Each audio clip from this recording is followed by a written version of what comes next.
आपको एक बड़ी खबर से रूबरू करा रहे हैं। खबर ये है कि सांख्यिकी स्वयंसेवकों का जब मुद्दा राजेश राम ने, कुटुंबा के विधायक राजेश राम ने उठाया, विधानसभा में सांख्यिकी स्वयंसेवकों का मामला जो है कुटुंबा के विधायक राजेश राम में उन्होंने उठाया, तो सदन के प्रधान ने कहा कि सांख्यिकी स्वयंसेवकों की नौकरी जो थी वो सरकार संविदा पर नहीं बहाल की थी। मतलब कि सरकार नहीं चाहती है कि आपकी नौकरी हो।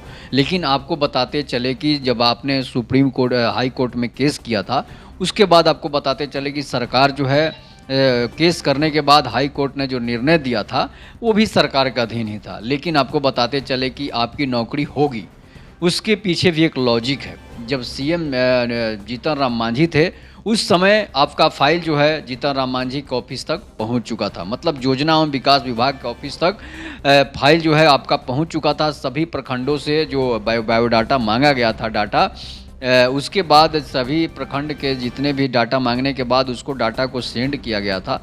सेंड करने के बाद आपको बता दें कि उसके बाद जब सीएम बिहार के जीतन राम मांझी थे, उस समय जीतन राम मांझी अगर 1 दिन या 2 दिन और सीएम रह जाते तो आपकी नौकरी हो सकती थी। लेकिन धमकी मिलने के बाद, सीएम नीतीश कुमार की धमकी मिलने के बाद जो जीतन राम मांझी थे उन्होंने वो कमज़ोर वर्ग के थे, दलित वर्ग के थे, इसलिए उन्होंने नीतीश कुमार के डर से ही अपना सीएम का पद छोड़ दिया। नहीं तो आपको बताते चले कि सीएम अगर जीतन राम मांझी होते तो सांख्यिकी और संविदा कर्मी जो हैं बेरोजगार अब तक नहीं रहते, उनकी नौकरी पक्की हो गई होती। लेकिन आपको बताते चले कि नीतीश कुमार की जो रवैया है, जो घमंडीपन रवैया है, जिस तरह रावण पूरे विश्व में राज करना चाहता था, उसी तरह नीतीश कुमार जो है वो बिहार में हमेशा सरकार बने रहना चाहते हैं, दूसरों को नहीं देखना चाहते हैं।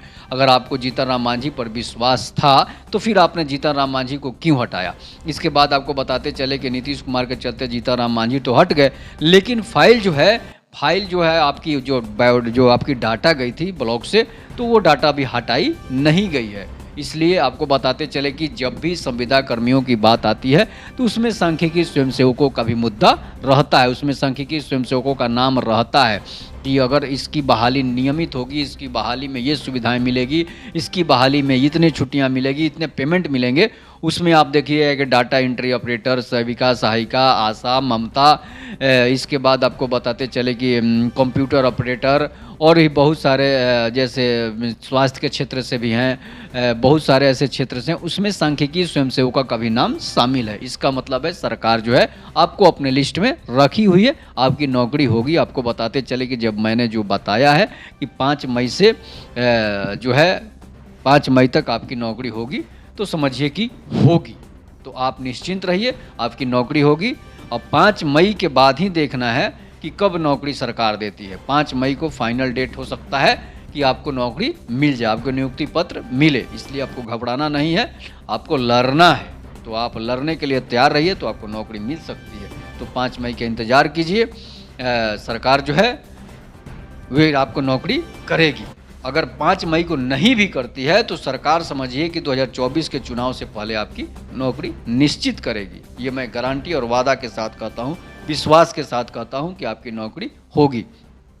इसलिए मैं आपको बता रहा हूँ कि आप लड़ते रहिए, आप जहाँ भी नीतीश कुमार मिले आप ज्ञापन देते रहिए, उस विधायकों को ज्ञापन देते रहिए, आप अपने क्षेत्र के बड़े बड़े मंत्रियों को ज्ञापन देते रहिए। ज्ञापन देना आप मत छोड़िए, इसके लिए आपको आंदोलन भी करना पड़ सकता है, तो आप आंदोलन के लिए भी तैयार रहिए। शिक्षक बार बार आंदोलन कर रहे हैं, आशा, ममता, सेविका, सहायिका सब लोग आंदोलन कर रही है, महिलाएं भी आंदोलन कर रही है। तो समझिए कि आप आंदोलन से भागेंगे तो नौकरी नहीं होगी। तब तक के लिए नमस्कार, जय हिंद, जय भारत, वंदे मातरम।